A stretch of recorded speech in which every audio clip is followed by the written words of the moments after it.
चला जाऊया केळीच्या बावडीवर. तिथे एक पहिला आंबा होता, मोठा आंबा. आता फणस आहे. हा तिथं आंबा होता, मिरमिट आंबा. आणि मिरमिट आंबा गेला आणि गरमी वाढले. तर आता खाली केळीची बाव आहे, तिकडे जायचं आहे. अण्णाला, आपल्यासोबत अण्णा आहे आणि अण्णा बोलतोय की बावडीत पाणी आहे का बघायचं आहे. बावडीत पाणी असेल तर उपसायची आहे बावडी, नाहीतर मग जाऊन देत. बोरिंगचं पाणी नाही. या इकडे आपलं घर आहे.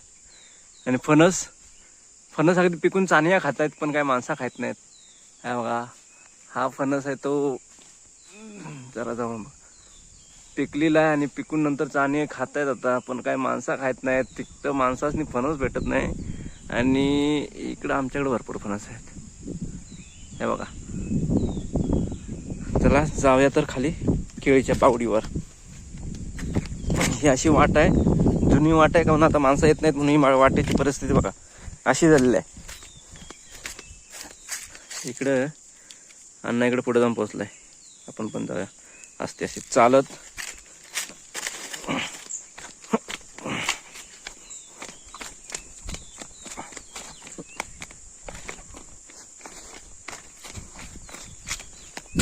आणि ही होती आपली घाटी. इकडे वरून आलं पण. आणि बावडी एक आंबा धरलाय, आंब्याची तर एक बावडी आहे आणि एक दुसरीकडे इकडे बावडे आले. तिथं बोरिंग पण आहे. चला बघूया. इथे एक बावडे आणि एक अण्णा इकडं, तिकडे एक बावडे. आणि आंबा बघा किती जवळ आहेत, एकदम जवळ. एकदम जवळ म्हणजे हे बघा एवढ्या जवळ आहेत. आपण हातानं पण आंबा काढू शकतो, कारण ती काय नाही लागलायत. नंतर काढू. हे आपलेच आंबे आहेत. हे बघा,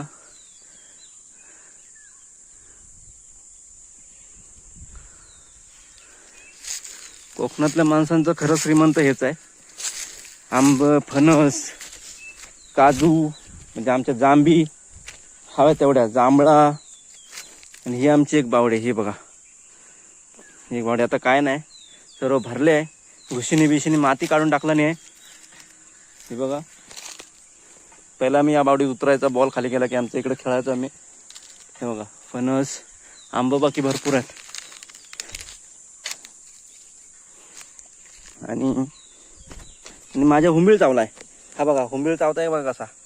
हा बघा, पण मी काय घाबरत नाही, चावून देत.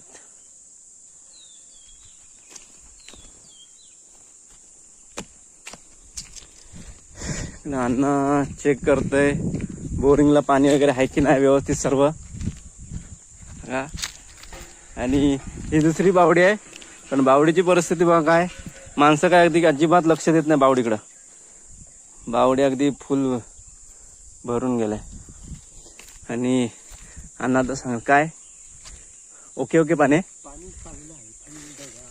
पाणी एकदम थंडगार आपल्या बोरिंगला. पण माणसानी घाटी लागती ही, म्हणून माणसं आता पाणी भरायला येत नाही तिकडं. हे बघा, पाणी हवा तेवढं आहे, पण माणसानी घाटी लागते. आता काय करायचं, गार, एकदम गार.